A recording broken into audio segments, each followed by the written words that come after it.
Welcome everybody to the Sandbox Presale 4.2. Today is wave number 4, and it is the last chance to get land in the Presale 4.2 event today. Welcome, my name is Joseph Matting. I'm here with Alex. How you doing, Alex? I'm doing good. Did you Oh forget my man. last name again? No, I didn't forget your last name. This time I felt weird because I was like, why did I even say my last name? It doesn't matter, right? So, Nobody cares. yeah, right? Like, okay, so if you're watching the stream live here on Twitch, on YouTube, on Periscope, or any of the services around the globe, what we are doing today is a pre-sale event for land, right? The land that we are having seen sold today, we have been selling over the last 4 total days, including today, right? At different times during the day. You can see here, there's a map with 58 minutes remaining, and in today's pre-sale, there will be multiple different groupings of land, including separate from yesterday. We're having 1,224 total lands for sale, and among those lands are individual one-by-one lands. You can get small estates, medium estates, and there are 2 large estates available today. The largest estates were not on the offering yesterday, so that is unique to today. And then as well, the last portion and the last chance to get legendary Care Bears assets, NFTs designed by this man right here. So, Yes. let's look at what those are. If you haven't been with us for previous sales, the premium assets, right, these premium assets that are included in all of the yellow tiles that you see on this map here, include Care Bears licensed assets, right? Among those assets, the common asset in every individual land is a Dibbles Bubble Blower. And this one has a terrific animation. I'm super happy about the way that looks. Thank you, Alex, for making that look beautiful. It loops fantastically in the game.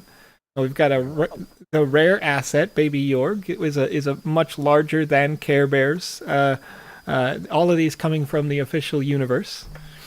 Mm-hmm. And then we've got Queen Petunia. Or at least inspired by. I think Baby Yorg's not technically in an episode. He's inspired by a much larger character. So he's actually sort of an original creation. Interesting. That's good information. I actually didn't. Fun tip. And then with each one of these lands, when you click on them on the map, like this one here, that STS picked up yesterday, you'll see there is one of 6. We'll say random, but you can tell which one they are, of these Care Bears legendary assets. And what's unique about the legendary asset is that for each one of these, during the entire duration of Sale 4.2, there's only 200 of each that have ever been minted and ever will be minted of these legendary assets. So, if you're picking some up today, this is the last chance to get these Care Bears. They've been super popular that I've seen so far. Not only are people super excited to pick them up, but also they're highly valuable to this stage. I've not seen one even proposed to be traded or offered for anything less than roughly $150. It's weird, wild, not weird. It's rational, but it's wild to me because it's like we're related to that. A fun fact about these Care Bears is the original production of Care Bears. Some of these original production Care Bears go for upwards of $10,000 at auction. So it's not weird in the sense that this is definitely historically precedented. However, these NFTs, this is the first time that the Care Bears have ever been represented in a digital space with a real non-fungible token where you'll be able to have true ownership of this digital asset. So, super cool stuff. Let me look. What we talked about yesterday was that that if you're not familiar with the way blockchain works, is not only are you getting a real ownership over this digital thing, it's traceable so that you can see, yes, this is an original Care Bear from the original digital release that you bought firsthand, or if you bought it from somebody else, it'll show that you got it traded from somebody else. And if as far as I know, you won't be able to remint the legendaries, but if you upgrade a Queen Petunia with with an extra defense gem or something like that, and bump her up to a legendary status, only your unique copy will have that, and that is transferable also. So there's a record of all these things that'll happen. So everything has a what's the term they use for like dog lineages? I don't remember Oh, what like that's a called. oh geez. Or like knights in medieval times, and they could show their family history. There's a Sure. term for that, like I the mean, provableness of it. yeah, yeah, yeah. Pedigree, I think, something Yeah, like yeah. that. Yeah, There's a pedigree to each asset. Each individual NFT has its own traceable pedigree. So, sure. uh, yeah, genealogy kind of works Genealogy too. works. Yeah, Uh, yeah, so you get that with the NFT, and that will be there to stay. So it proves the original value and shows the increase in value over time. yeah. Yeah, it's super cool. So I'm actually showcasing right here. You can see it on the stream. Alex's land that he was able to pick up yesterday. So during the pre-sale, um, A little land. a fun fact about the pre-sale is that those of us who work for the Sandbox don't get any special treatment here, right? So when these open up, Alex, myself, anybody who works on the team, we are in the same position as you in that we are looking to possibly pick up those lands, and it's completely in the interest of making sure that we are fair to everyone. In that same token, we also don't necessarily know what these spaces that are blocked out on this preview map are, so that somebody who works internally in the company doesn't have special insight to go like, hey, I want to click on this space. Now that in mind, I would also like to update the people who have been here in the previous days, and maybe you're looking to pick up an NFT today. Maybe you haven't had one in the past, or maybe yesterday. Gas was pretty expensive yesterday.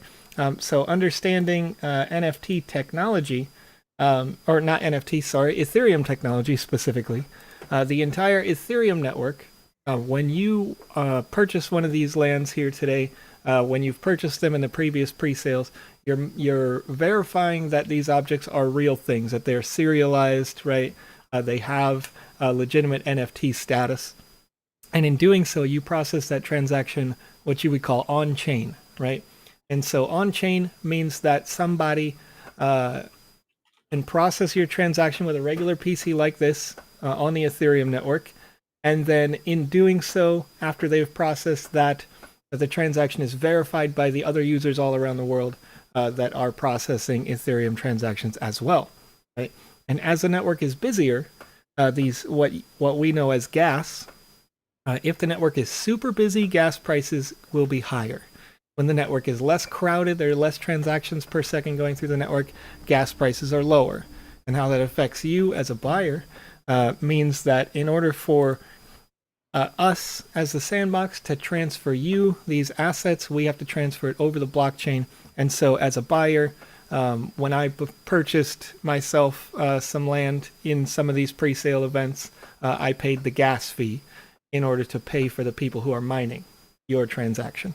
So good news is that the Ethereum gas tracker is a lot lower than yesterday.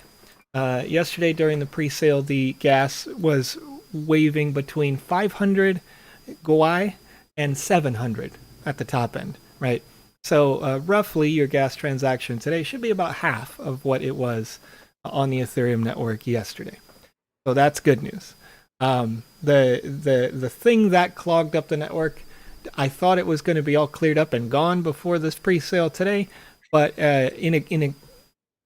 basically what happened is there's a little bit less people, less transactions like flooding to go get that thing that clogged up the network, right? So it still exists, which is why the gas is over what I would consider to be the average. Typically, you'll see this at 100, maybe 200 Gwei. But, this is a temporary kind of a symptom of the ETH network being popular right now. So it's a good problem to have in a sense. In terms of the future of land, right? If you miss out today on this pre-sale in 4.2, if you miss out on the final wave, there will still also be more opportunities to get the 10% discount that we're offering in pre-sale for events. You can see down here, as I move a little bit what I would call south on the map, There's still roughly about 9,000 lands that aren't going to be distributed in 4.2, but rather in 4.3 and maybe 4.4 events. So we do intend to release these at the 10% discount. And again, they'll have different distribution. We're still kind of in discussion and recognize that for some folks, the smaller waves weren't ideal. And so it's likely that our next sale will offer a larger wave, probably maybe a one-off like big bundle of lands, but we're still kind of in discussion with that, so look forward to that news and the official date of the next pre-sale as we go forward. In pre-sale 4.1, relative to what I was just saying, you can see the kind of the white outlines here on the map. Shows that this entire large block in the north here had sold on the same day. It still sold relatively fast, mind you.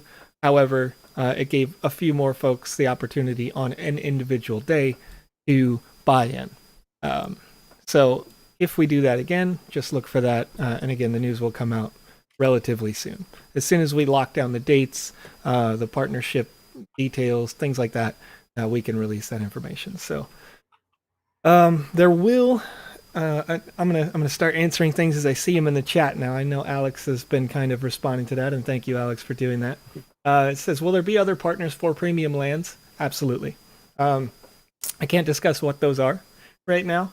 However, yes, for sure, for sure. We have other partnerships, some of them with very large IPs. As you know, the Care Bears is a large IP. We've got IPs from other genre that we're discussing terms with, IPs from similar genre that we're discussing terms with, and a lot of different things down the pipeline here. So despite the fact that we can't release what those are, you can say at least 5 more that I can think of off the top of my head. We actually have news related to those partnerships as well. Some of our partners that we were able to announce during this pre-sale includes obviously the Care Bears brand, which is our featured partner that we've built the special NFTs for. We've also got Community Gaming Battle DAO, the Harmony Partnership, LootX, Cointelegraph, Arcane Network, which is a new wallet provider for us that allows you to do social login, which is super cool, and the Kyber Network. And these partners here, if you want to see more details about what they're all about, what our partnerships entail between them, are among all of these large groups of partners, including the Ataris, CryptoKitties, Shaun the Sheep, Square Enix, all that sort of thing. You can see this in our Medium. So if you go to medium.com/sandbox-game, you'll be able to read more about those partnerships as we go. Another unfeatured partner that was announced right at the beginning of this pre-sale. If you were to purchase NFTs in a third-party market, previously, the option that you had was OpenSea.io. It's again a featured partner of ours historically, and we use OpenSea for that third-party market as I would say maybe our primary. But we've got a new option for those from Japanese territories. The CoinCheck offers a similar marketplace to OpenSea. So if you are an international customer that's looking at it maybe Japanese, and this is making sense to you, you can reach over on CoinCheck and have access to that NFT marketplace. So super exciting to see. We're going to continue to expand those kinds of partnerships, not just with marketplaces, but exchanges and those kind of things as we go throughout the months and years ahead. So I see people asking for hints on the new partnerships, and no, I cannot give any hints that would point to a specific partner. But what I can tell you is oh, that if Care Bears is your thing, we've got more in line with that kind of content in the works. And if Care Bears is not your thing, we have also got partners that are way different from that. yeah, So, some people thought Care Bears, that's for little kids. And well, yeah, this is a game that is supposed to appeal to all ages. So yeah, we've got some stuff that are aimed at a more like 5 to 12 demographic. We've got stuff that's aimed more at a middle school and high school demographic. And I'm not sure. Mm, some of our partners already. I mean, we've got Square Enix on board, and they do stuff for teens and adults. So they I saw somebody asking about if they have land. They do not have land yet. I can't that yet is not implying anything. It's I can't speak to whether or not they are going to get land or how soon that will be. But we are interested in having more partnerships like that, and there will be something for everybody. I can promise that there will be something for everybody. Yeah. If you don't like what you see now, our partnerships are only growing and getting more interesting and involved. So Yeah. stay tuned. Yeah, it's super, super exciting. And like the bubbling that I get to see on the back end, I'm always like, yes, thank you. Like it's so good. So good. I mean, you know, we can't speak directly to it, but like exciting is not the word, right? It's better than that. So, I get to wake up to emails like, oh, somebody just signed. I'm like, who? What? They yes. did? Yeah. Yeah. It's amazing. So, It's great. So, I want to address something that I think is fun and funny, and also it's going to be important for those folks who are purchasing today. So yesterday, if you were watching live, right here, this little space right here, that was an estate, right? I actually was the user that was able to reserve this estate in the booked status. So what'll happen here is that on the space under this center blue little sandbox, right? When that all unlocks, essentially the tiles are going to turn either gray or yellow, meaning that they are open and available for people to book, right? In this particular case, as soon as the sale went live and we were having this live stream experience here, I clicked on this land and I booked the land, right? I went to make the payment for the land. And given the gas fee, and this is why it's important to understand what gas is and how it works, given the gas fee that was there, I chose to do what is just called like the normal speed. And I underpaid gas, so much so that my transaction timed out on chain, which allowed ex Shinra, because I mentioned that it's probably going to time out at that location. I said if somebody can click it before me, you're going to get it. My transaction timed out. Ex Shinra came in and sniped it out from under me right here on the stream, and it was fast. I mean, it was. I don't think I even saw it switch to yellow. It was just like it was, and I wasn't watching on the stream. I was watching on the map. Yeah, yeah. And it just went from like Vision X to Ex Shinra, just like boom. Yeah. Yeah, it was funny because it does indicate kind of what the process is like when it comes to like blockchain technology and that kind of thing. That you know, essentially, not only do I have to book it, and users who are purchasing today, you're gonna make sure that you do book it, but then you also have to make sure that you go on your wallet, you're paying the appropriate gas for the average transaction speed. At least I would recommend, and then having done that. Make sure that you actually make the payment, right? Because you see it a lot. Typically on these sales, even here, we'll see the first booking wave go out and it's gone within 5 minutes. So far, that's been the case, right? Everything's booked within 5 minutes. But over the half hour that comes thereafter, maybe 45 minutes, some of those folks are booking, but they don't realize that they don't have enough Ethereum in their wallet to cover the gas fees, or they don't have enough sand in their wallet to cover all the bookings that they tried to make, right? And so those bookings then re-unlock. Or maybe they had a situation like I did, where they tried to well underpay gas and then it never processed on chain in time, right?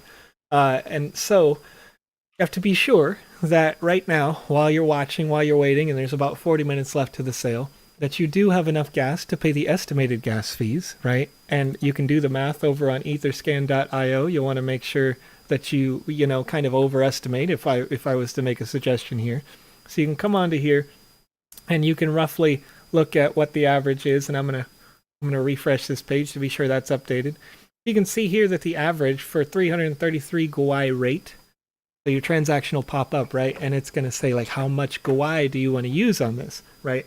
And then entering that number, you will see like it'll say slow, medium, fast, or something to that effect, or maybe you're in the advanced options and you can manually type it. It's up to you. But you want to make sure that you understand that an average transaction has a 3-minute and 20-second timer, right? This low transaction, 17 minutes, 35 seconds, if the network got really busy super fast, that might not transfer for hours. So you may have a timeout or something like that, right? But the high transaction rate, you can see your transaction process within 30 seconds. And it would have been for me, if I understand that is the case and I wanted it to transfer in 30 seconds, I would probably want to take the high suggestion, knowing that in fact when I do so, the gas cost is going to be a little bit higher. But it's not. It's up to you. Whatever you find to be reasonable amount of gas based on the confirmation time. And you can see a little estimator that says how many seconds roughly if you paid whatever number of guai for that. And then again, you'll see the pop that'll say, okay, based on this, it's going to cost X number of dollars for you. So you can make that determination on your own, but try to make sure that you look at this roughly when we get close to the sale. And hopefully, with any luck, the network will be a little bit less busy, but you know, it depends on what happens. We're not in control of that in any way. So, let's see here. I'm gonna get There to was some a more. question from Yeah, JJK on YouTube. I don't know if you saw that about is it possible to set in MetaMask the fee priority in advance so you don't have to set it while you're clicking on the sure. map? So the answer to that, to my understanding, is no. Um, the MetaMask extension updates based on the information that's provided by Etherscan.io, right? So when you're looking at this page right now in this moment, you can see it says 323, 333, 385. If I was to try to process a transaction now, it'll probably base it on those, this chart here, right? But in MetaMask, there is a when you get that pop up with the three buttons that you can click, there's a little section down here that says Advanced, and you could click that, and you could choose to manually make that GUI even higher than these recommendations. So if you wanted it to literally be first in line, you could say I want to pay 700 GUI or 1,000 GUI or something extreme like that, right? Understanding the fee, then you're pushing yourself to the front of the line on the Ethereum blockchain and your transaction processes like that, right? So there are some occasions where users, especially, they'll get this like fear of missing out on some event that happens on chain, some Ethereum transaction that's happening. They're like, well, I want that right now. And they'll push that up. And that's why GUI goes up. Eventually it goes down when there's no like fear of missing out, no super special events or whatever, right? So that kind of hopefully helps explain why these go up and down and how to look at that. There's no way to manually set it though. Like forever. You can't always say I always want to go at X GUI rate because that rate is always fluctuating. And so in order to keep the rates, the average rates down, essentially, it's smart for MetaMask to not force it to be at a certain level. Ultimately, we want to see these transaction costs go down on in terms of gas on the network because it's good for everybody. It's good for me, you. Even when Alex brought it up yesterday, that we minted all of the the catalysts and that kind of thing that we need to make the Care Bears, and even as the Sandbox, we're paying these same GUI rates, right? So everybody ultimately wants to see this be as low as possible in any given moment. We'll go back to the map here and have a look. Looks like we're about 36 minutes away. The crypto holders said they got a small premium land yesterday. Congratulations. I do see a question from Adenmas.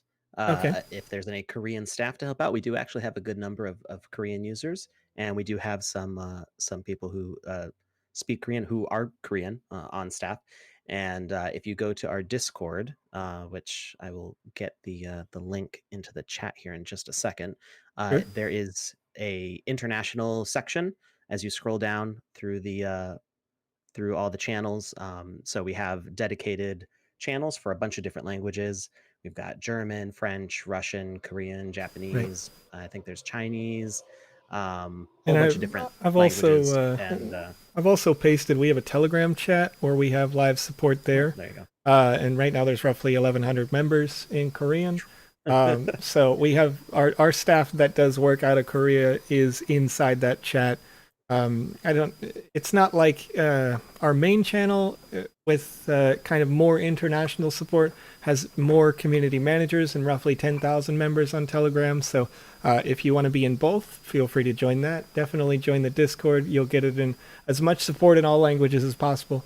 In fact, despite the fact that English is my primary language, I will often go into these other chat channels having no idea how to read it, frankly, use translate softwares to try to help everybody as much as I can. So if you have a question that you specifically can't get an answer to at any given hour, especially an odd hour where you live, then use the @ function and call for me, and I will try to help you as best I can there. So, BDJC, yeah, the answer to your question there, the question is, I see sand is at 0.046 cents today. Is it pegged price on the sales? So the answer is that yes, for as long as we are inside the pre-sale 4.2 event, the lands are the same cost in sand for everyone. So this here, 906 sand. If you purchase the wave 1, 906 sand for a base 1x1 land with no NFT assets in there will still be 906 sand today. This is state over here, the smallest state. If you're looking at a 3x3 today, it's still going to be 7773 sand this morning. So this is just in the interest of fairness during the pre-sale 4.2 event. We want to make sure that that's there, and we based that rate off of, at the beginning of this sale, a 1x1 should have been $43.20, right? So we do that to get as close as we can to that exact figure, and then we keep it that way during the duration of 4.2. When we get into a 4.3 sales event, we'll do that again. Right at the beginning of the event, we'll say, here's what the pegged sand is now, and we'll move forward. So I'm just so that everybody can see, it'll be 2107 sand this morning in order to get the NFT asset bundle that includes one 1x1 land NFT and the legendary Care Bears and other assets for the Care Bears there. And then the larger estates, again, this is 29,488 to get the 6x6 space. The large land right here, 111,382 sand. So if you're looking at one of the two large lands today, keep in mind you'll need that much sand plus an appropriate gas fee relative to that. I don't have the estimate for that right offhand. On the first day when sand was roughly when sand was roughly gas fees were roughly like 200, it was about $11 to process that gas transaction to get a medium estate. So a lot of stuff going on here. Let's see if I can. Another question says when the next pre-sale is. 4.3 has yet to be announced, so there is, between each pre-sale, we have a lot of work to do in order to make them possible. One of the functions that the staff does on the back end that a lot of folks don't realize is that each one of these little squares has to specifically be written a smart contract for, right? So what that means is that when you make your purchase of this small estate land here, right, a smart contract is a way of bundling the 9 1x1 NFT assets so that you can agree to pay the Sandbox in sand, and there is a 0% chance that either party could back out, right? So we establish a smart contract and it's written, and then you can accept the smart contract and both can exchange without needing a middleman or needing it's a good trustless contract that you know that it's safe and secure, right? So the dev team has to build all those smart contracts, and they won't be able to, for the most part, build those smart contracts before they establish what a map will look like, right? So once we establish that a map is going to have these, like the dark zones on here are going to say like where could partners fit in. So we establish that, then we establish the smart contracts relative to that. Then we plug the partners into those spaces based on agreements on the back end. And then we can say, all right, let's announce it. Everything is put in place, right? So it'll be a little while before you see an announcement, but not too long. You know, the pre-sale 4.1 to 4.2 event, there was about a month there. Hopefully we have a similar time frame, but nothing to confirm at this time. So I see a question from Spectors22. Yeah. Uh, to be an asset creator, is there a requirement to submit a creation every week or something like that? Or is it possible to just join as a freelance artist? So the Creator Fund functions mostly as a freelance program where we give assignments. So the to be an artist on the Sandbox in the future, anybody will be able to upload and publish their work as long as they, have the sand and the catalysts and gems to do so. But the Creator Fund is a whole application process. We do. You have to submit a portfolio. We review your work, and we even have a test. It's a paid test. We wouldn't ask people to do work for free. Um, so we give a few assignments that are standardized, so we everybody gets the same test, and we can kind of gauge how you work, and you get paid whether you pass or whether you fail. And we're gentle with the. I don't know if anybody's actually failed the test if they've gotten that far, but um, uh, we try to give constructive feedback, and you're allowed to reapply again.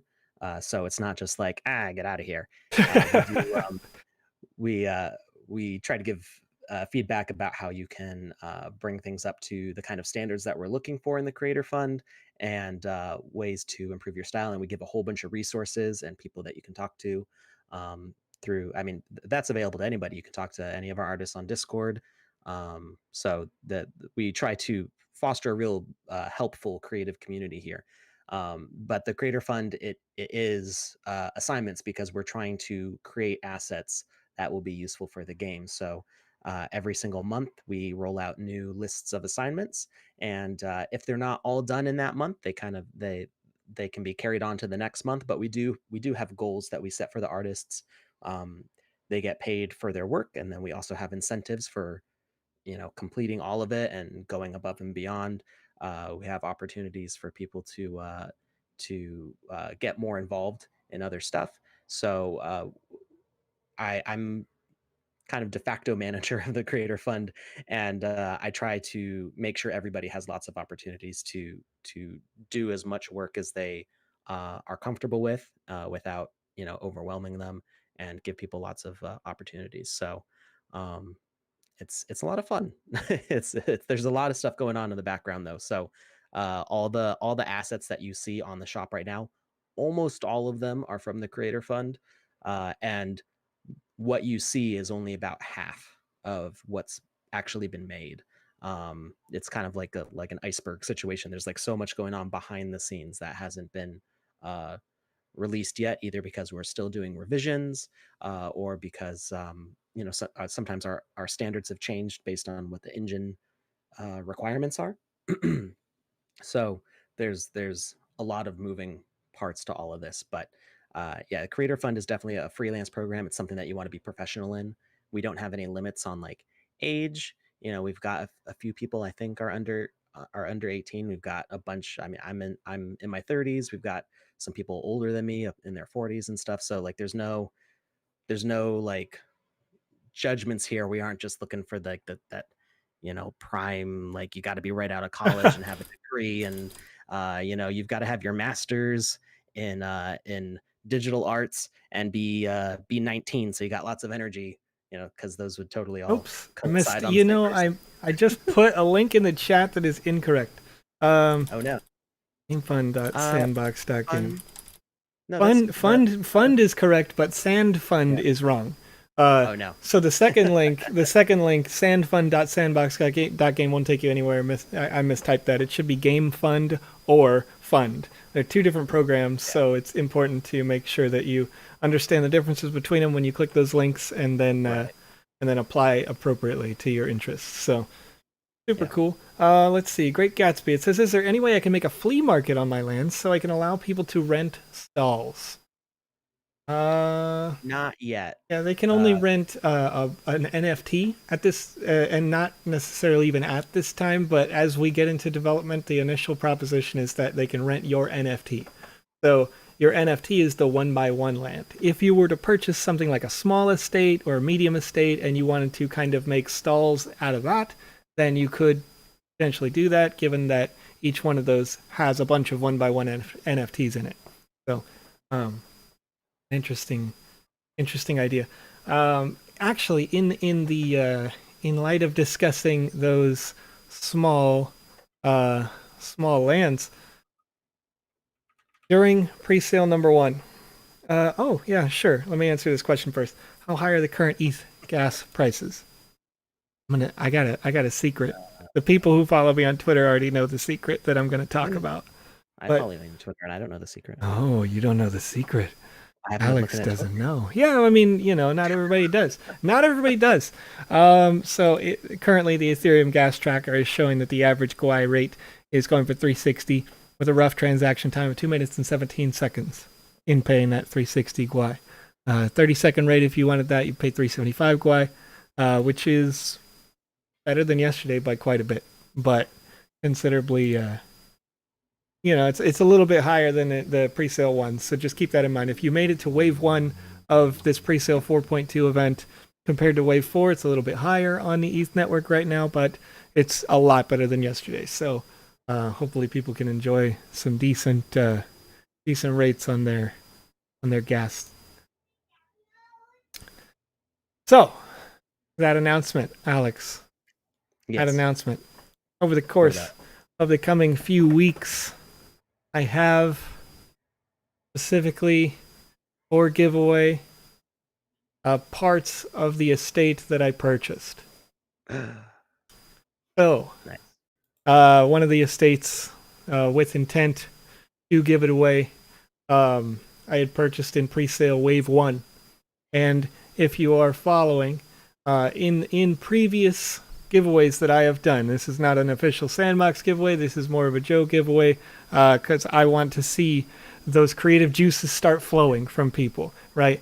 And this is kind of a two-part motivation, right? If you are interested in things like the game fund or the fund, and you're not sure, maybe you're not comfortable applying, or you're nervous about it, or you haven't created enough assets or whatnot, right? Um, my I ask people to show me what you've got, right? Just say like, hey, what are your plans? What do you think Show me that what you're you doing? got. That's right. Show me what you got. Yes.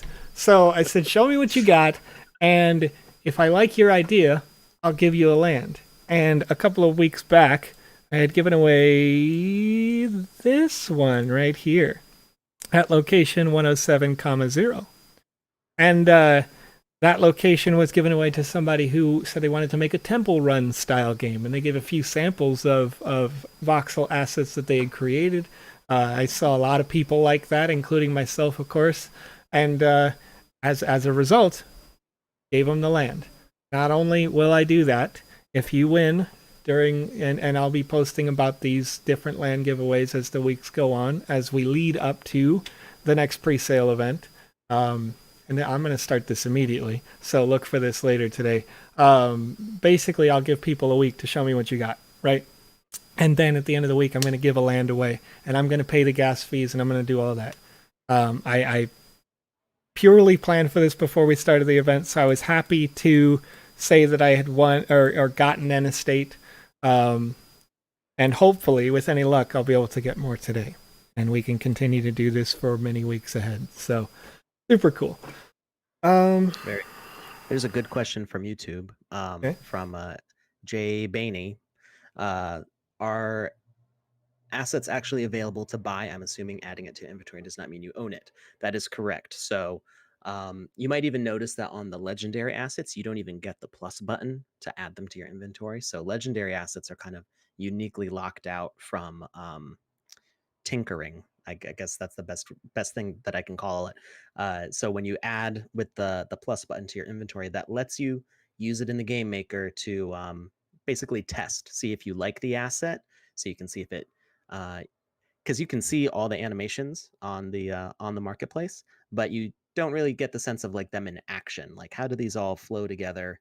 Um, so you put them in the game maker, you get to test them out, and if you want to publish a game with those, you do need to actually purchase them, and then they will be minted into the land that you make. So you do need to purchase those. They are not available for sale yet. Those have not been minted for the most part. There are a few like you can see the Care Bear assets, you can see the previous pre-sale assets on the marketplace, which have been minted, but the majority of what you see on there has not been minted.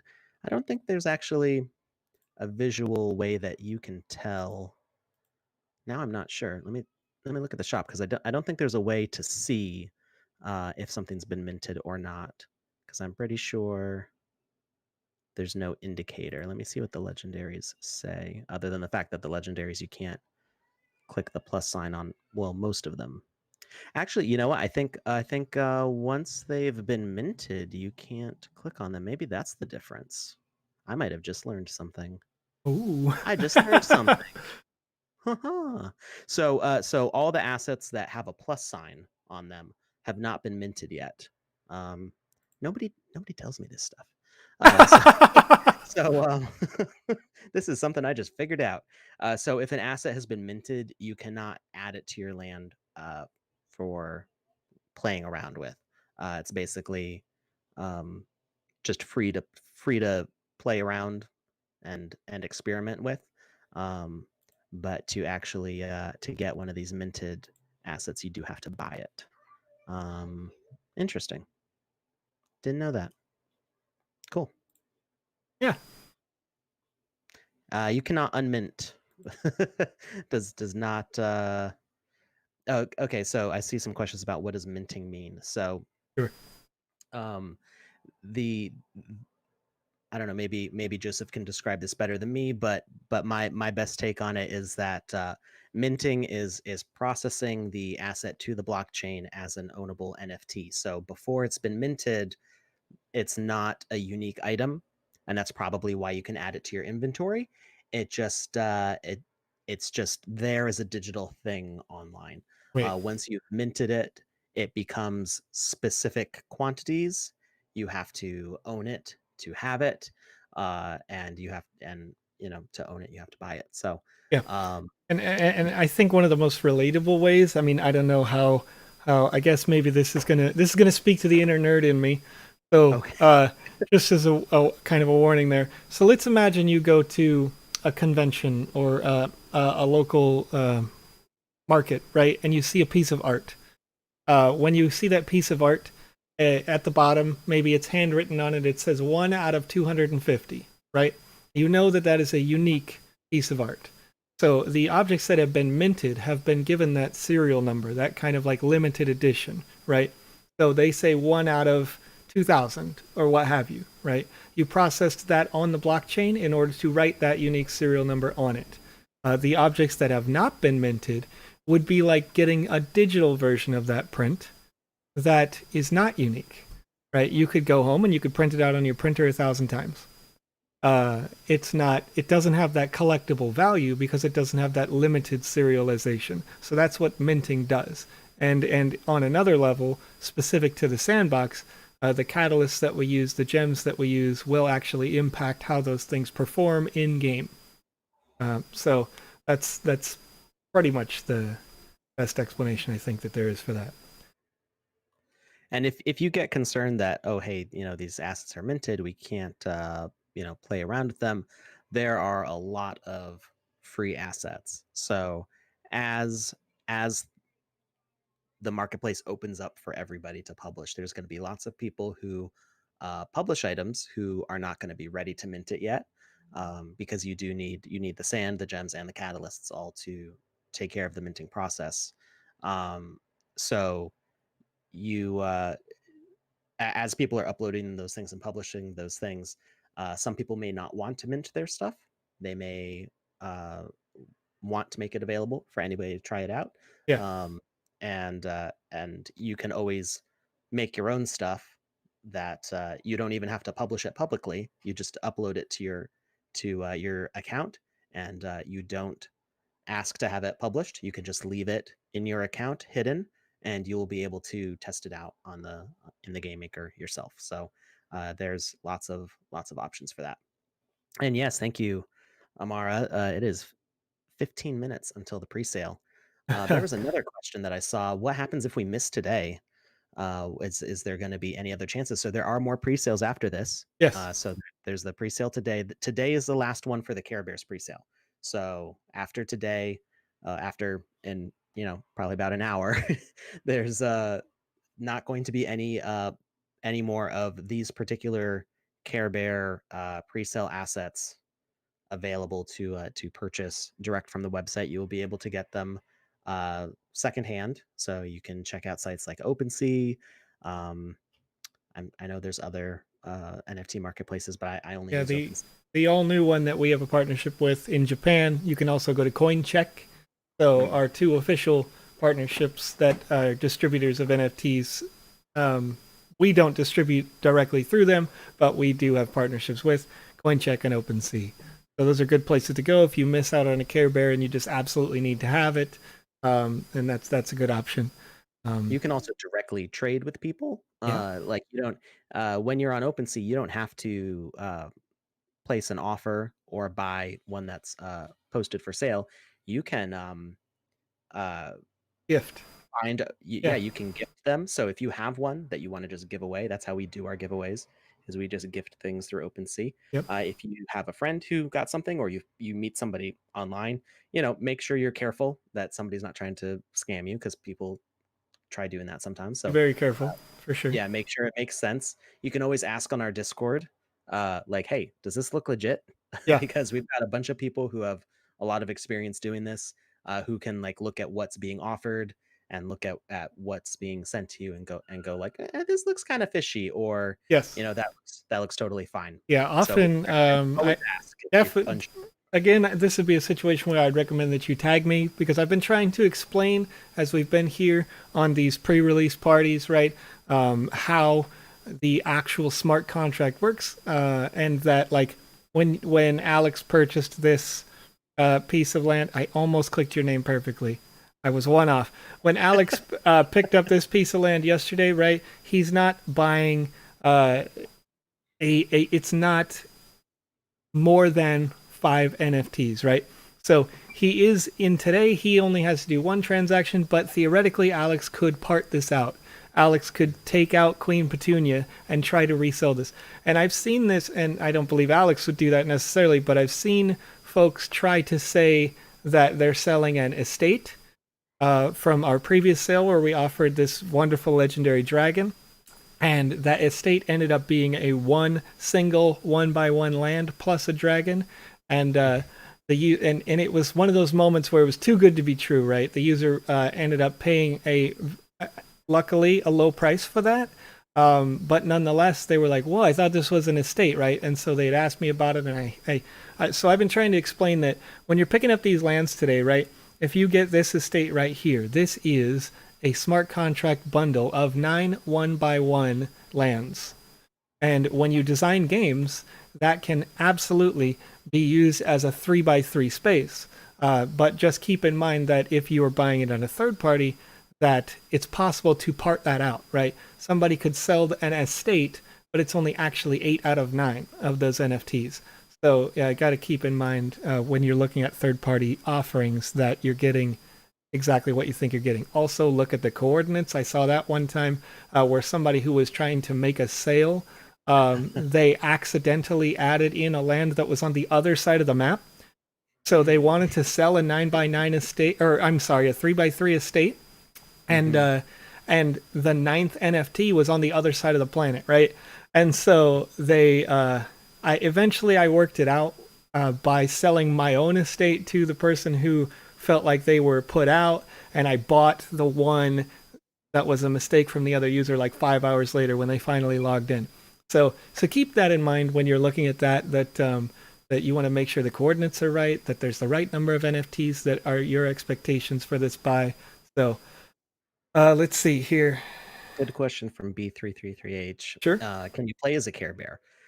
Yes and no. Uh, So there's a lot of stuff changing with the game maker. So I cannot promise that you will at any specific time definitely be able to play as a Care Bear, because the feature set might change. But we do still plan for anything to be playable. So I've the very first game that I made in the game maker, you play as a mushroom, inanimate mushroom, but you run around knocking over buildings. And it was just a fun, goofy little thing. So you can right now play as anything, and that is intended to stick around. And I did specifically, I tasked our lead animator to make the Care Bears with additional playable animations. So they do the dodge roll, they do climbing up ladders, they do uh, proper jump and falling and landing animations. And those animations did not exist for the small human or child template that the Care Bears use when we started on that project. So those animations were specifically added to that template for the sake of the Care Bears, to enable them to have more of the avatar style motions. Sure. So it's intended that they will be playable as avatars. The feature might get discontinued for a little bit to make some changes, but it should come back in the future. One of the things that we're working on right now really hard is the full avatar system, which is going to involve um, a character creator. So you'll be able to swap out different bodies and legs and heads and hair and stuff like that. You'll be able to do stuff with equipables like armor and sword and shield kind of stuff if you're doing an RPG kind of game. So there's a lot of stuff happening in the engine to make all that work, which may temporarily disable Care Bear avatars, but that should come back in the future, especially as we look at the open beta in at the end of the year. So Yeah. um, yeah. Let's see here. So Jade asked on YouTube, when will we be able to play games? I tried downloading, but nothing happened when I clicked the link. So it's a kind of a two-part question. The what you are trying to download right now is not the game player. It is the game maker, right? And that's kind of the stage that we're at in development right now. We're working on the VoxEdit software, which allows you to create assets that you could then later export into the marketplace and into your game maker. And then you have the game maker itself, which allows you to create those game experiences and get those ready for when the metaverse opens to the public. So right now we do not have the metaverse, which is what you would say, playing the game is, and that's for those users who want to come in and get their hands on what you have made. So that's still undetermined time frame, but is expected in Q4 of this year. So before the end of the year, you should be able to play games to some extent. So let's see here. Thanks for watching, Amara. We'll see you later. Right.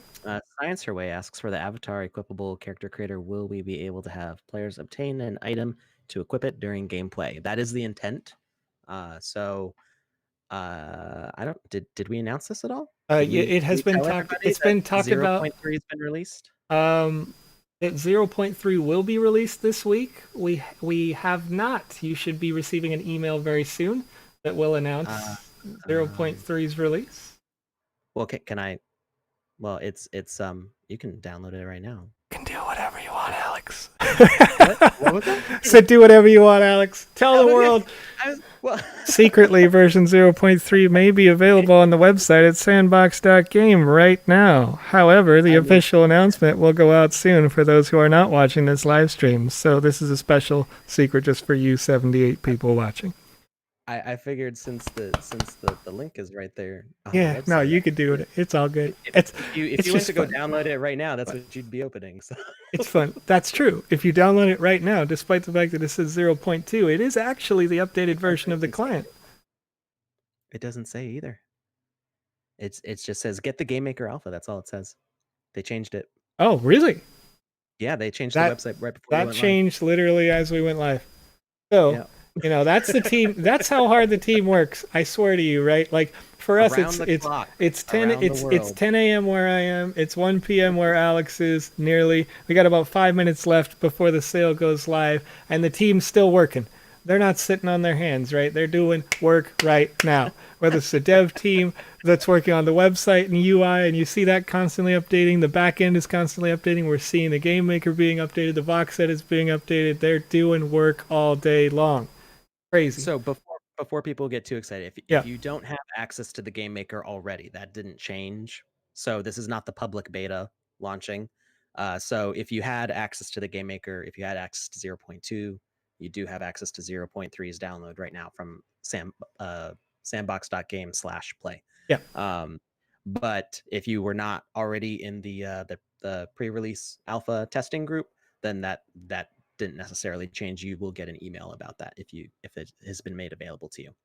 Okay. Ghetto asks if Gas fees cheaper. cheaper, more expensive than yesterday. They're a little bit cheaper, right? In order for you to do the calculation, I'd recommend you go to etherscan.io/gas tracker, and you can have a look at this. The average GUI right now going, and I want to answer another question about a 1x1 space because people are interested in how big of a space they should pick up today if they're doing it. Average right now is 377, takes 3 minutes and 23 seconds to process the transaction. So for the most part, you should be able to process an average speed transaction fine and get a purchase today. Yesterday, I tried to process an average speed transaction, and the price of gas rose rapidly over a short period, and mine actually timed out.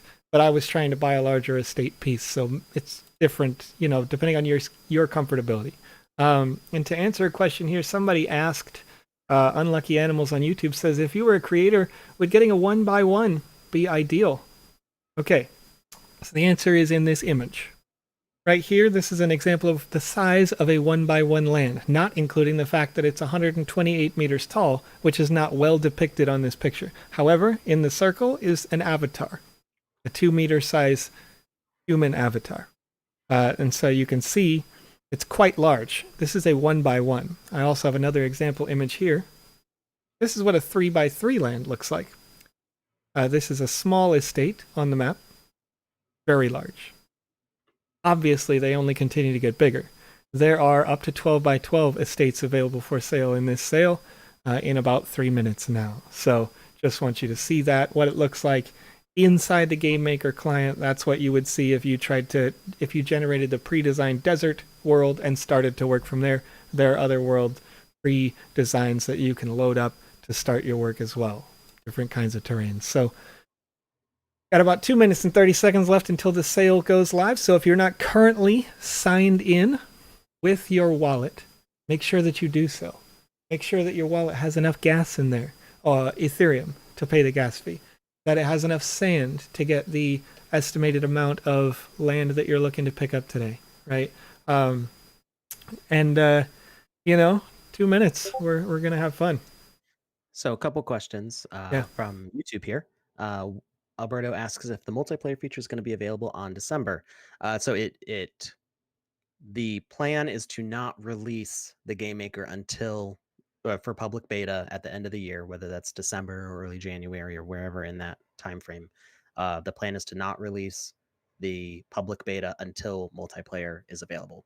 So multiplayer should be available in the closed alpha before then, and definitely for the release. That is like a key feature that we want everybody to have access to. Sure. And I'm gonna laugh at Gato. Gato, yeah, I did take the estate. I didn't know, I never know who's clicking what. I just saw it, and I had an idea in my mind of kind of roughly where I wanted to go. So while we're in the last minute, I'm just going to show that map again if you get your rough idea of where you want to go, because typically these have been going within the first couple of minutes, where all of the lands, estates, whatever, are sold out. Let me jump in there real quick. Yep. That Dutch guy, yes, it does auto refresh. So don't click refresh because that'll just slow it down for you. Yep, it'll make it harder for you to get a land if you push the refresh manually, because right now, when the timer hits 0, the map will be the only portion of the website that will automatically refresh for you. There will probably be some latency, some lag, right? Maybe it's 30 seconds or what have you, while everybody in the world is being distributed this all at the same time. For the most part, this is based on your connection.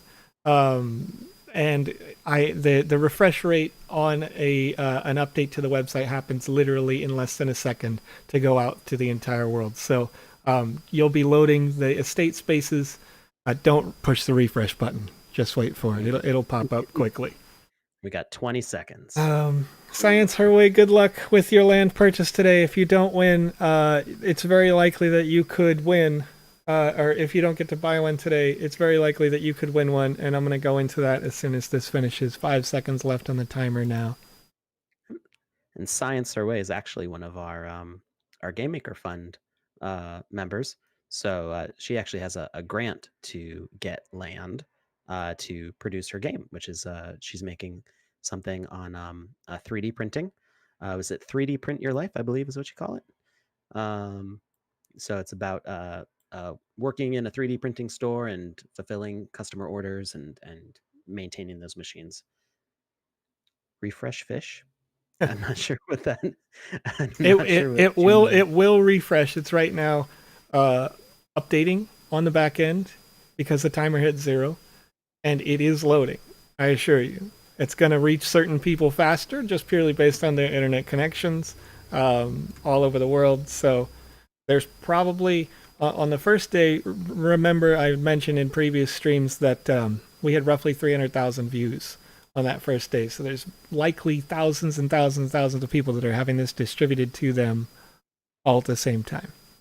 So the timer at the top now says that the current pre-sale finishes in 6 days, 23 hours, and 58 minutes, meaning that that pre-sale is still available for that duration as long as, and you can see some of those people are seeing those updates now. I haven't seen the map load in yet. I'm just I seeing the haven't tokens. either. You might want to push the refresh button if you're watching live, because it appears that that is updated faster today. It's not the case for previous sales. Keep in mind, Yeah, yesterday it popped up instantly all and at in once. all of the other waves, it popped up.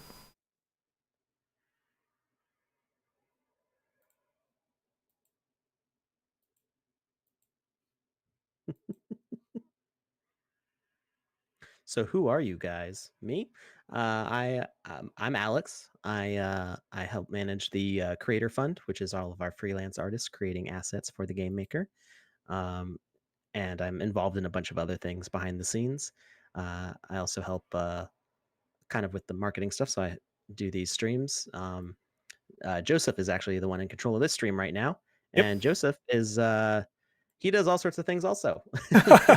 Yes. It's a lot of us have like multiple roles all over the place, so it's very uh, it's difficult to like concisely say what we do because we do so many different things.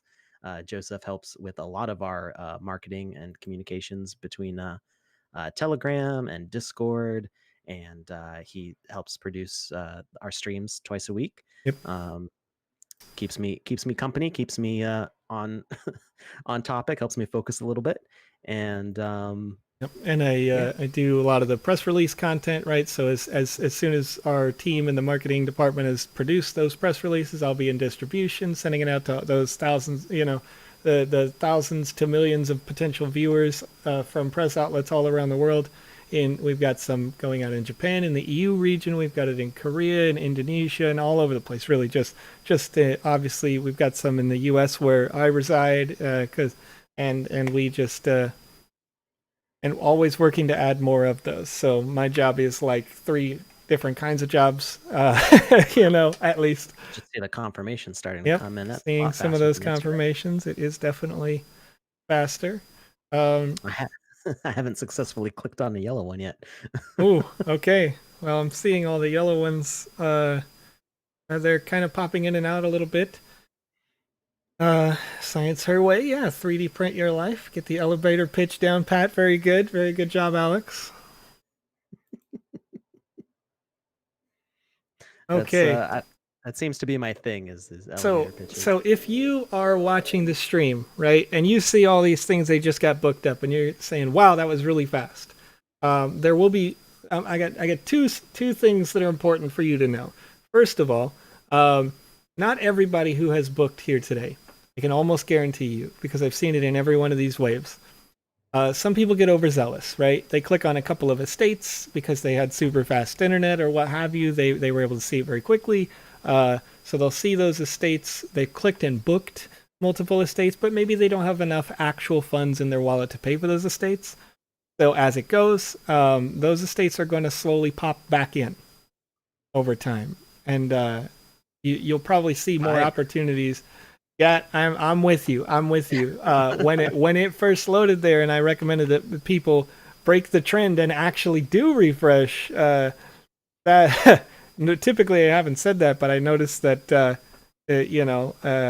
I have gig service, right? I'm on Fiverr as well, and it still took a while because there's a lot of users on right now. So anyway, so if you missed out, or it appears that you missed out, wait, right? You're seeing some of these tiles turn back to yellow, or they're turning back to gray. And that's because folks are saying, oh, well, I didn't have enough money, and they'll decline a transaction. So they'll turn back to gray, or they'll turn back to yellow, and that's your opportunity to get in and get that booking. Yesterday, someone was able to successfully get my land that I put in not enough of a gas fee for, and the transaction eventually timed out, and they came in and got my estate because I inappropriately didn't put the right amount of gas. So if they're only appearing as purple, then you'll have the opportunity to potentially pick up some of these when people decline those transactions. If everything sells out, that's still not all for you, right? We are going to be continuing to have more land sales in the future. You can see this entire space in the south with this white outline. That's another 9,000 lands that will be distributed over one or more pre-sale events, starting with pre-sale 4.3, and we'll announce that date in the future. It's important to remember. Yes, Sorry. sir. No, yeah, we're good. I believe it was the second pre-sale. It took actually like more than a day to sell all the land, if I remember correctly. So some of these other pre-sale events have gone a lot slower. So this one has been a particularly like high activity event, and I'm amazed at how quickly these are confirming. I think Uniswap not overloading everything like they did yesterday has actually made a big difference. Yeah. Well, and forgetting all of that. I had announced briefly earlier that I am giving away land. So on the very first wave of this pre-sale, I purchased some estates with the intent to give them away. So over the course of the next couple of weeks, if you're following me on social, I'm going to be giving away a piece of land every week, free. I'll pay the gas. I'll transfer it to you via OpenSea. All you need is an Ethereum address. And I'm going to do this all the way until we get into the next pre-sale. Every week, I'll give away a piece of land. So if you didn't get a land today, don't worry. There's definitely an opportunity. The only stipulation that I have is that you show me what you got. Make something in VoxEdit. Give me a concept art, something like that says, this is what I will make on that land. Because I want to make sure that your neighbors, right? And this land is like super highly desirable locations. Let me show you what I'll be giving away. See this giant, the Sandbox space right here? I actually own the lands right here inside this estate. I'll be giving away those lands, right? Let me look at my other map. I want to find out where my other one is. Right up here, these lands that touch this large Sandbox estate, some of them I've already given away. I've got more here. These estates, or these lands, these 1x1s, will be given away. They're larger than you think. If you don't know how big a 1x1 is, it's massive. You can see it here. Alex and I, when we're doing the stream, which we'll be doing tomorrow at about this time, we'll be doing another stream that showcases the game maker. And in that stream, you'll be able to see this land live manipulated. So, there's more opportunities. There's more opportunities.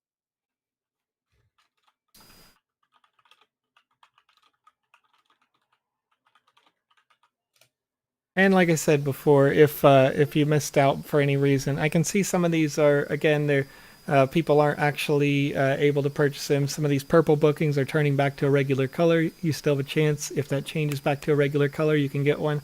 Science Away, congratulations. You got a couple of lands and they do sell out really quick. It's a frenzy. People are, yeah, right? Were you able to get anything today, Alex, or was it no? Yeah, not yet. I keep clicking the yellow ones and they keep disappearing before I click buy. Yeah. Ooh, did it go through? Nope. Yeah. So the error was slow. And just keep in mind again that all of this space, this extra 9,000 lands is available. All things being relative, today's sale, wave 4, only had 1,224 lands. So like that's less than what Binance bought. Right. Yeah. Binance, as part of the final wave, not in the pre-sale wave or pre-sale 4 events, but Binance bought these little islands out here. They, as Binance, as a partner here, they actually signed up to get over 4,000 lands on their own out there, out of the 80,000 that are available for Wave 5. So when we're looking at this interior space over here, another 9,000 lands is 9 times larger than what was offered today. So across pre-sale event 4.3 and maybe 4.4, there's still going to be plenty of opportunities to pick up land, and those are going to continue to come in at 10% less than the final sale. All of these prices are pegged. During pre-sale 4 events, it's $43.20 for a 1x1 that doesn't come with any legendary assets, $100 for the legendary asset bundles, and you get further discounts if you're buying the larger estate groups. So just keep all that in mind. It's not over. Just because today's event ends, there are more opportunities. When I first got interested in the Sandbox, we were still in that moment where, and this is back in December of 19, where we did pre-sale 1, and I never was able to get any lands in pre-sale 1 myself. I started to be able to find some things I was interested back in, and this is that block. You can see it's actually, the total of these two spaces is basically the same as what we did in pre-sale 4.1. This was pre-sale 1 and pre-sale 2, and I was able to get a few tiles in here when I was super excited and just learning about the Sandbox, just really getting involved with it. Now, now look where we are. I'm here with you on the stream, official and all. So how you doing, Alex? Oh, I'm just trying to hit those yellows, and it's like a very slow game of whack-a-mole. Ah, very good. And Looks like there's a gray one available down here. I could be wrong. Maybe it's gone now. I can't see. Yeah, it's it is. Those are not gray, so I have to make sure that I'm running 2 different computers on my net connection right now, and not everybody knows that I'm a super nerd. And my daughter is in doing school right now, so my network is a little bit compressed right now, as much as everyone else's. So let's see. In the moment, the lands are at OpenSea, sold by the devs for 3 times the price. That's I just answered that in text. So if you're concerned that the developers are buying up all the lands, I've actually seen the statistics on or the stats, I should say. I guess that's the same thing. yeah. Um, I've seen the numbers on land ownership, and there's over 2,000 landowners, and there are definitely not 2,000 devs Yeah. in our group. There's about what 50 of us or Yeah, I so. think there's about 50, and when these pre-sales go on, we actually have the same kind of situation that you do, right? If we want to develop on this space or we want to do that, specifically, the lands that are for sale on OpenSea go on at basically just the rate of whatever any one user wants to publish them on, and if that's not a reasonable price, I'll tell you a fun story about those OpenSea lands. During pre-sale number 3, I think it was number 3, a lot of folks picked up this beautiful land over here by Atari, right? They picked up this land, and they had listed it at a rate that was higher in Ethereum at the time, right? A couple of months later, that land not having sold, and it was still listed on OpenSea at the price that that person had desired, the price of Ethereum itself actually dropped dramatically. So back in March, the price of a single Ethereum essentially cut in half over the course of a week. And so people took advantage of that, right? Like regular people took advantage of it, and they were able to go and get land on OpenSea for less in US dollars than the original presale. So it's any free market is kind of operating in the same way, and everybody essentially has the same chance to get a land at any kind of sale at any time. So let's see here. How long does the purple stay before confirm is canceled? Vio, I don't know the number right offhand. I think yesterday it was roughly like 10 minutes. I would have to ask one of the web dev teams specifically on that number. I think the only reason why mine got canceled yesterday when I was trying to make a buy was that that my gas was set way too low. So, and again, that only I wasn't looking at the what it was going to be in Guai, right? I never checked this chart to see what average low and high looked like yesterday and what the time was with that. And I had a time that literally wasn't going to confirm for over a day. So I think it just automatically timed me out. So, um, Congratulations, Dutch guy, on getting your land in there. I do see a question from Carlo on YouTube about a new pre-sale delay. I'm not sure that's what I see on my screen. Is says the current pre-sale finishes in 6 days, 23 hours, 44 minutes. So I don't know if maybe your page needs to be refreshed or something. But the current counter on there is when this sale is officially over. Although by yeah. the looks of it, it's only going to be about 10 more minutes. Yeah. So, and to answer this question on Twitch, it says so purple means purchasing, which may not go through. Then it could become gray and purchasable again. So the answer to that is yes, it could be gray and purchasable again. If somebody's space is purple and they didn't have enough money in their wallet to finalize that transaction, they may click cancel, and that's that'll open up again. Or if their transaction times out because they selected a land but they never confirmed the transaction in their wallet, then that can re-unlock again. So there's a few different reasons. Vio, the way to check if your land is confirmed is to look at your Ethereum wallet, or if you want a simple like GUI way to do it, you can click me on the side there, and the me function is going to show you first. It'll show you your profile with how much sand you have, or you can click inventory, and there's a tab that says lands, and it shows you the lands that you have in there. You can And also see yes, estates. red does mean confirmed. Yeah, if you have an estate, keep in mind it won't be listed on your individual lands tab. It'll be listed on your estates tab. So that's just something to think about there. What uh oh yeah, down at the bottom.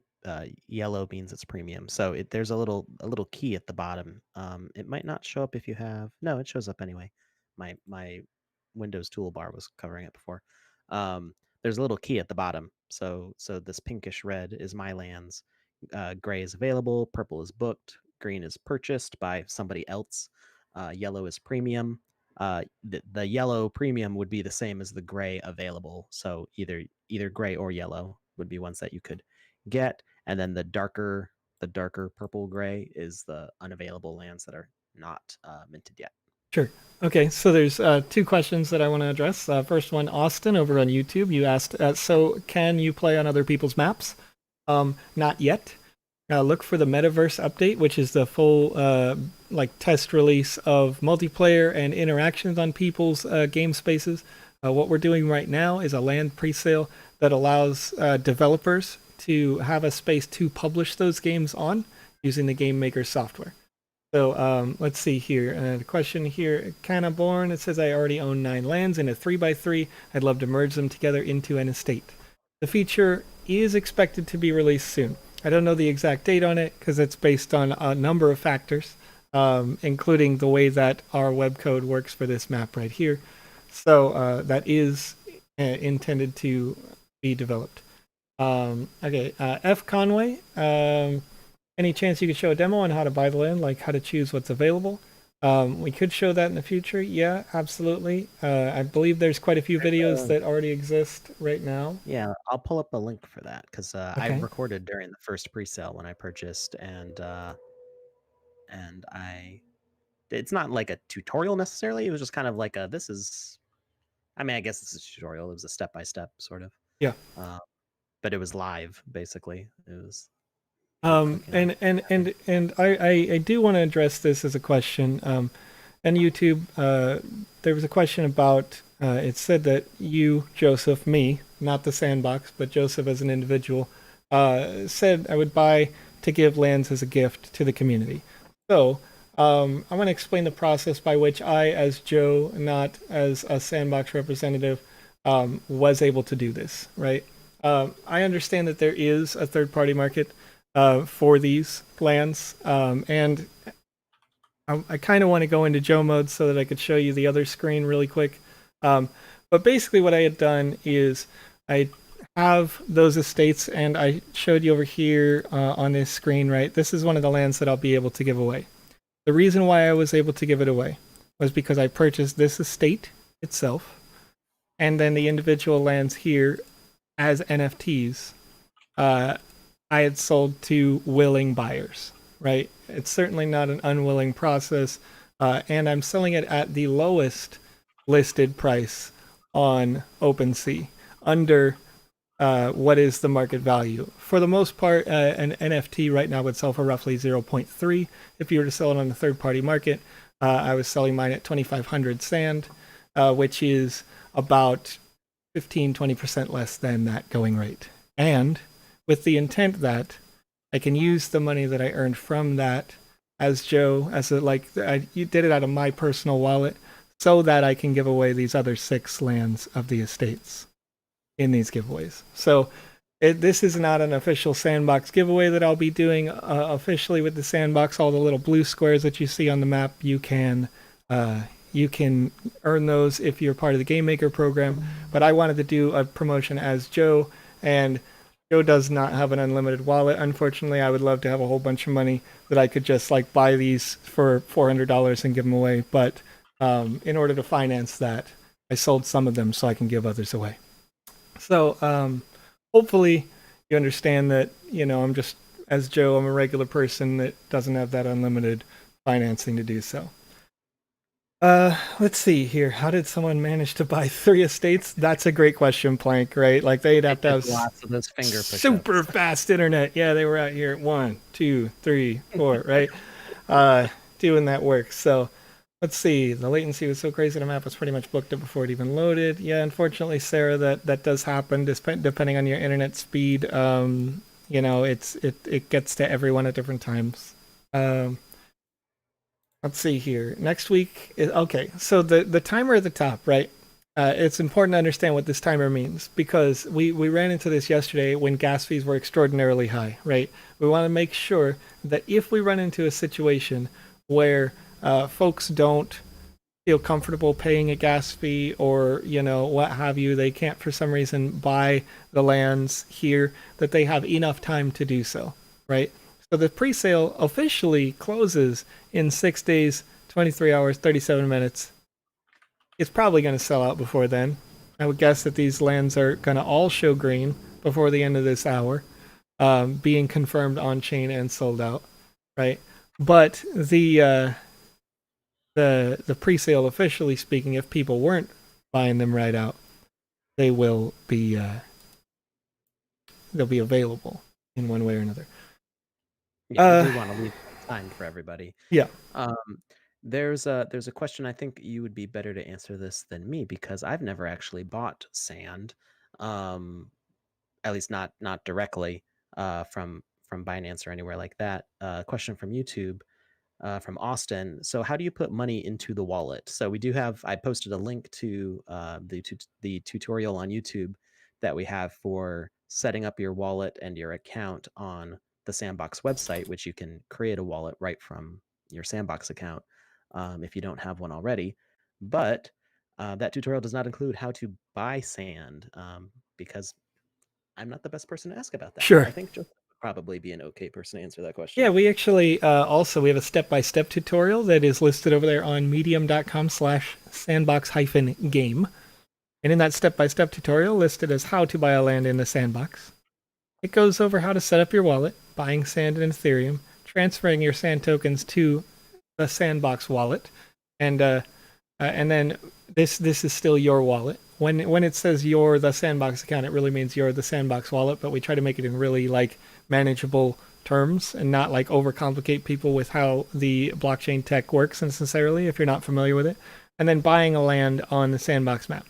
So the tutorial is pretty extensive. You can see all sorts of different methods, and if you happen to be one of the users that can't purchase on Binance because it's not available in your area, it also goes over purchasing on Uniswap and other platforms, things like that. And then once that is done, it gives a little sample on how to buy land on the Sandbox map. So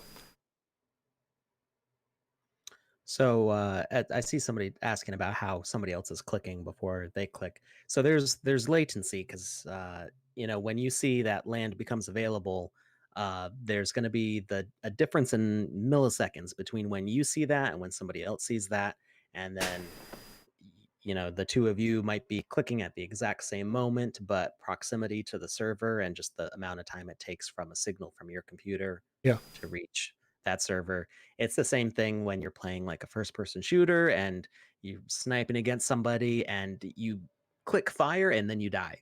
Right. It happens, that there's a milliseconds of a difference there, but that can mean that can be the difference between winning and losing in that situation, and it Right. can be frustrating. But we don't have magic technology to make clicks instant across the world. Right. That just doesn't exist. There's always going to be some amount of latency. So Yeah. unless you were sitting right next to somebody else on the same internet connection and you both saw it pop up at the same time, and you clicked that Right. ninth of a second before they did, you're Yeah. it's gonna look like they sniped it out from And under you, but they may have clicked a full 2 seconds before you did. And I want to answer a critical blockchain question. I think that this is a critical blockchain question that came through on Twitch, right? So Theong had asked, why do you even use a wallet that you have to pay gas to make a transaction? I mean, Binance, you can send whatever for a really low fee. I want to address that. How a Binance transaction works, essentially, is that you make an account on Binance, and every transaction that happens when you buy on their market, you don't actually move money on the Ethereum blockchain. You move money from your wallet, which is actually Binance's wallet, to someone else's wallet, which is also Binance's wallet. And nothing happens in what you would call on chain, right? So, one of the defining traits about the Ethereum technology and all blockchain technology is that in order for it to have that real, tangible, serialized, like non-digital aspect, I guess, even though it's in a digital world, it has to be kind of traceable, trackable, and really genuinely can be handed to someone else. And when you move from one wallet to another wallet, that handover, that transaction, has an on-chain fee. So you'll find that whether you're on Binance or whether you're on the Sandbox, when you move on-chain, you do have a fee. So if you go to Binance right now and you try to take your Sand or any other currency and move it into another wallet, you will actually see the same fee happen. But when you move it from Sandbox to Sandbox, it's more like you walked into your local bank and you said you wanted to move money from your account to your friend's account that also owns at the same bank. The bank never ever actually has to move money, and so it costs nothing and it takes no time, right? So that's a critical difference. And as we move forward with the Sandbox, we're exploring different options to work with our marketplace to potentially have what you would call layer 2, which is what this technology is, so that people could move from one person to another, but in reality it doesn't actually move because it's all inside of a Presale wallet, the same way that Binance has it all happening inside of Binance's wallet. Once you move on chain and you actually move something to your wallet, that will always have a gas fee because that's how blockchain tech works, whether it's on Ethereum, Bitcoin, Tron, or any other network. So very important to understand this. Let's see. What's that? I see one here that says, please be brave enough and read my comment. Okay. I don't think he said it yet. There isn't a comment yet. I'm seeing it. I know. I wanted to see it. Let's see here. Have you thought of doing region-specific / country-specific sales? Okay. Peter. So, in a way, that's kind of what we did with this sale. And actually, that's kind of why folks found that it was hard to buy. So the previous pre-sale in 4.1, if you're on the map and you click the little drop down, it's going to say pre-sale 4.1, and it zooms you into this. You'll notice there's not a bunch of white squiggly lines in here, and that implies that we sold this entire block all at once. However, we sold it all at once at what is 2 a.m. my local time over here on the west coast of the US, right? And that time, while it is good for much of the world, is not good for somebody who maybe had to work in the EU zone or work in Japan or sleep in the U.S., right? And so in order to account for that, we had in Presale 4.2 the kind of waves style event that we had now. And so the very first sale happened really early in the morning for me in the US or really late for somebody in Japan. And then we pushed each one of those back 2 more hours. So the difference between each wave was about 26 hours to allow different countries more like ideal time for them to possibly now they're not having to work. By the time you get to wave 4, you're almost certainly not working if you had to work during wave 1, right? So tried to compensate with that. But everything is, it is a global platform, and some folks are passionate enough to be on all those times. So let's see here. When I was buying lands, it would give me the message legacy wallet, and it would get booked by another. I have a plentiful of sand. I'm just confused. Okay, yeah. The issue with the legacy wallet, we've seen this error a few times, and the dev team is already looking at that. And tracking down what that is or why that is.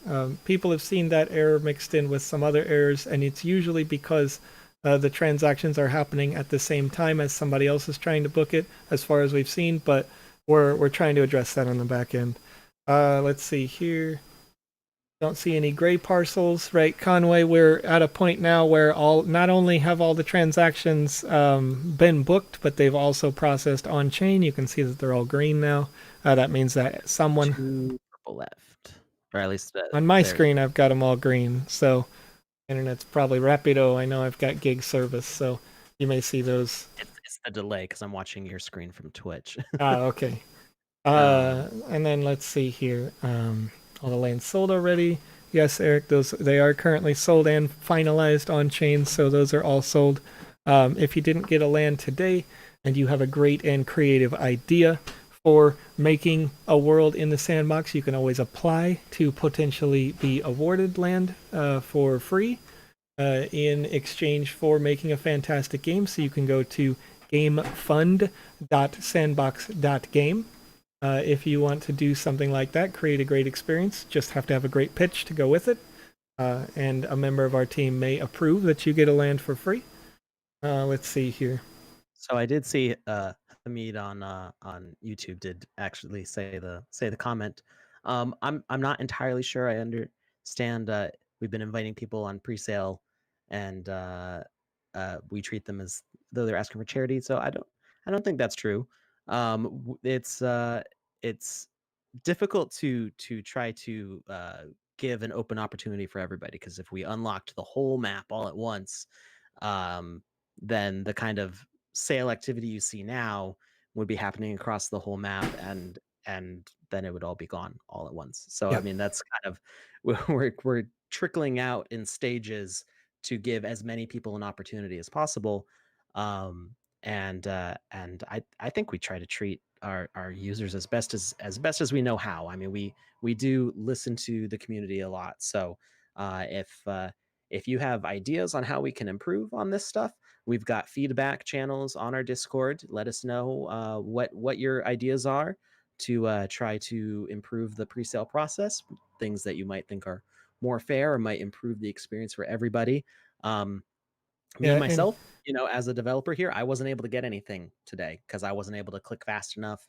And that's sometimes the way it is. So right. I don't think we're being We listening to that feedback, because we absolutely hear it and have heard it even from day one when people said like, "Hey, this went too fast."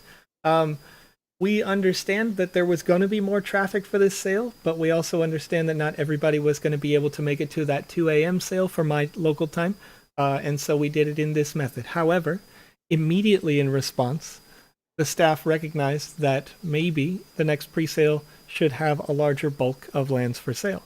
And so that's why I mentioned that we had the pre-sale 4.1 event, which sold relatively fast, but not nearly as fast as these, that had a larger bulk of lands, right? So it is likely that we will be doing a similar sale to this in the next pre-sale. And you can see the bulk of those lands down here. So once everything is sorted out, we've got all our smart contracts coded and ready to go, the partnerships aligned and lined up, announced, all of that sort of detail, then we can move on to Presale 4.3. And I don't really think that you're going to run into the same kinds of problems that you had here. But also, as a disclaimer, I'm not going to say that they'll be available for a very long period, right? I mean, if based on the numbers that I saw, we have a very large amount of people who are interested in the sandbox, and for a good reason, right? We have great partnerships, we have a great dev team working on these things, and a great future for the sandbox. So I would expect that when we open up, even if we opened up 5,000 lands in this moment, they would probably sell out within 5 or 10 minutes. That's just my guess as an individual. So as soon as the next land sale is scheduled and we have a date for it, then we will be announcing it on all of our channels, whether it be Telegram, Discord, Twitter, all those sorts of things. Also, Alex and I will do a live stream. So if you weren't able to pick up a land, or you did pick up a land and you want to know how the game maker works, we'll be doing a live stream tomorrow on Saturday.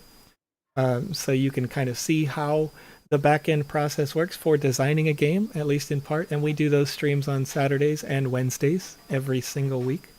So yeah, there's a lot going on, and of course there's a lot to absorb, and we want to make sure that you have the best possible experience. So if you have a suggestion for how we can improve the process, we are always open to that communication, always going and discussing that on our Telegram chats, our Discord chats, etc. We've also got feedback that you can do directly on the sandbox.game website to help improve your experience. So leave it for us, and we are reviewing it as we prepare for 4.3. I see a question from the Dutch guy about expanding the metaverse. So that has been explicitly said no, that's not in the plan for the future. So Sure. uh, now this is intended as a dynamic, um, changeable world. So when you publish a game to a land, it does not have to stay that game forever. Yeah. In fact, we would recommend against that because enough people play it and then that's old news. Like, why would somebody want to visit that land? You won't make any profit off of monetizations you set up for that land. People aren't interested anymore. There's no traffic to it. Your neighbors aren't getting any more traffic from people visiting you and then going to them. So Sure. everybody, it doesn't benefit anybody to just publish that game and then forget about it and leave it forever. Right. So we encourage people to keep on updating their map, keep on making new and interesting improvements to it, or totally change it out for something else. Or if you get bored with it, you don't have time to keep up with it, sell it. Make a small profit off of selling the land out to some other developer who's interested, who didn't have the chance to get it in a pre-sale. So this will be a dynamic, changing world constantly for years to come. This is going to be swapping out with different stuff all the time. Even just the sandbox lands, we have so many plans for what we're going to do with those lands, and I imagine we'll see. Okay, nobody's playing this game anymore. Let's put something else there. So there will keep on being new and interesting things to do over the years, and uh, expanding the borders, if you will, to increase the total number of lands, would end up making it making more boring lands.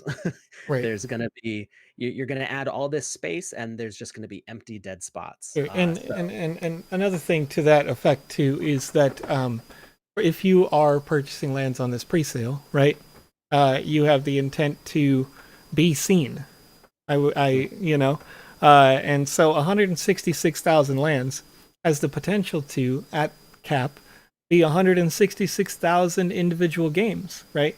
And so if that was expanded to be a million potential lands, you would end up getting washed out essentially, right? Like your traffic potential is probably less, and so we want to make sure that that you can have that potential to get your eyes on. And the long term target for this, we would expect that. So this isn't the first game that the Sandbox has made. Made a series of games as Presale, a parent developing company that a lot of the folks on the team are coming from, and they've had on the original version of Sandbox. Sandbox 2D has over 50 million downloads, and we can expect to see, or we are expecting to see a similar traffic load come to the Sandbox metaverse.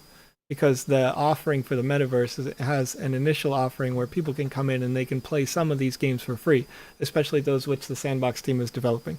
So we are looking to build traffic drivers for you so that your games that you just bought this land to develop on have people actually there and looking at it. So um,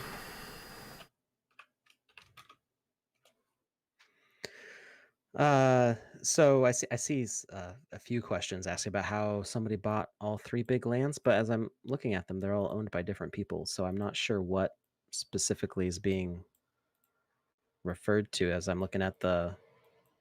Okay, I see. Yeah, the looks big like lands are owned by different people, well, so there's I'm not the sure what very question. large one was bought by this person, Luss or Luce, possibly, and then one of the medium estates was also bought by Luss or Luce. So it's very possible that, frankly, they live close to the server physically in the world and have good internet. Um, so that's Somebody else got. There were two lands that size though, and somebody else got the other one. right, So exactly, right. Like there was ZRAF got this one, Successful Harvest grabbed this, WHAN grabbed the other one. So like, yeah, I mean they got, you know, they have that. Um, so the Jester, the reason why Windows pops up and asks, "Are you sure you want to install this?" is because the Sandbox listing as a publisher hasn't been reported to Windows enough times as a validated publisher at this time. So once that happens, then you'll stop seeing that pop up from the firewall that says like, "Hey, wait, watch out," because Windows just isn't sure about what it is at this time. So that'll go away.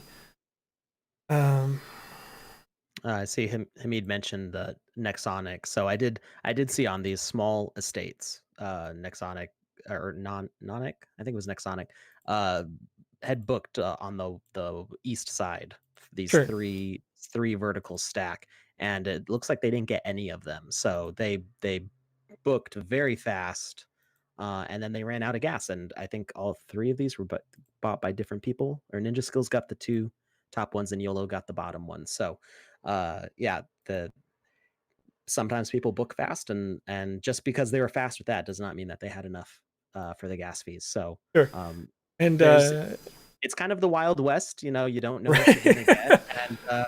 sometimes people are faster on the draw, but they didn't have enough bullets. So Um, so Yashik, if you live in EU, there's a good chance you actually have. I don't know exactly because I live in the US and I am one of team members that work from all around the world.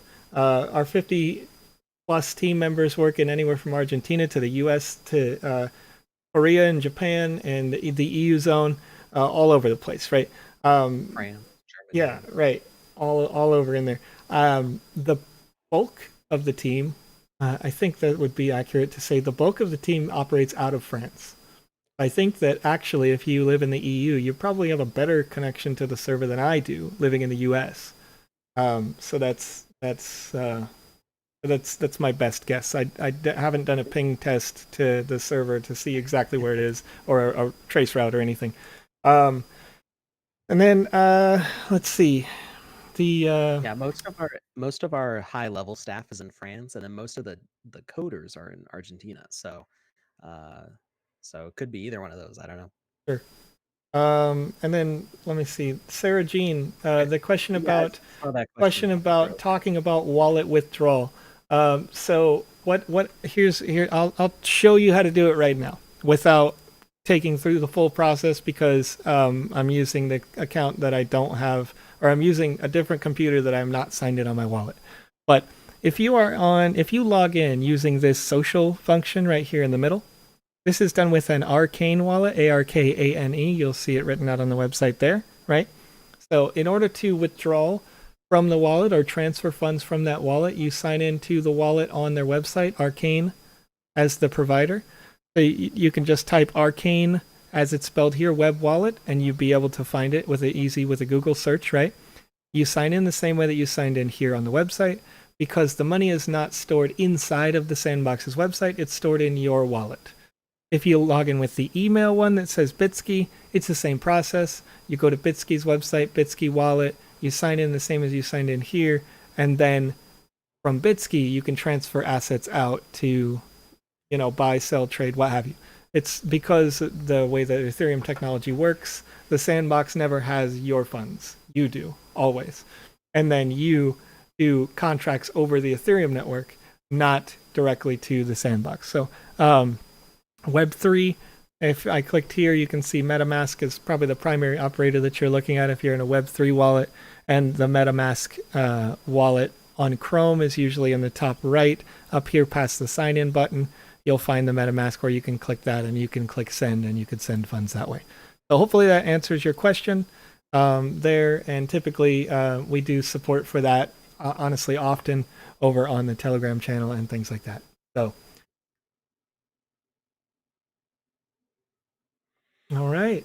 Nice, B333H. Yeah, exclamation mark. Sand isn't eligible yet. We give out those sand on the Wednesday and Saturday streams, sir. So if you want some, that will not count as your that's right. I'm sorry, but this restream chat is gonna reset here when I end the stream here today. So no exclamation mark sand, not yet. Come back tomorrow when we're showing off the game maker and we'll do another sand giveaway. Oh yeah. All right. I don't know if we'll be using 0.3 or 0.2 tomorrow. We'll find out. It's up to you, sir. You're the man. I'll have to see how well I like 0.3 on this computer. All right. We will see. I haven't had time to test it out yet because I just found out this morning. So sure. Well, it looks like the chat has died down a bit here, so I'm going to shut her down for the day. Thank you for joining us here on the pre-sale launch party. And again, if you have any questions that haven't been addressed, or you wanna chat, you can go on social medias. You can do it via Twitter. You can get support on Telegram channel. You can get support on our Discord channel. Get involved in the conversation. Share your artworks that you've made in VoxEdit, your game concepts that you've had in the Game Maker.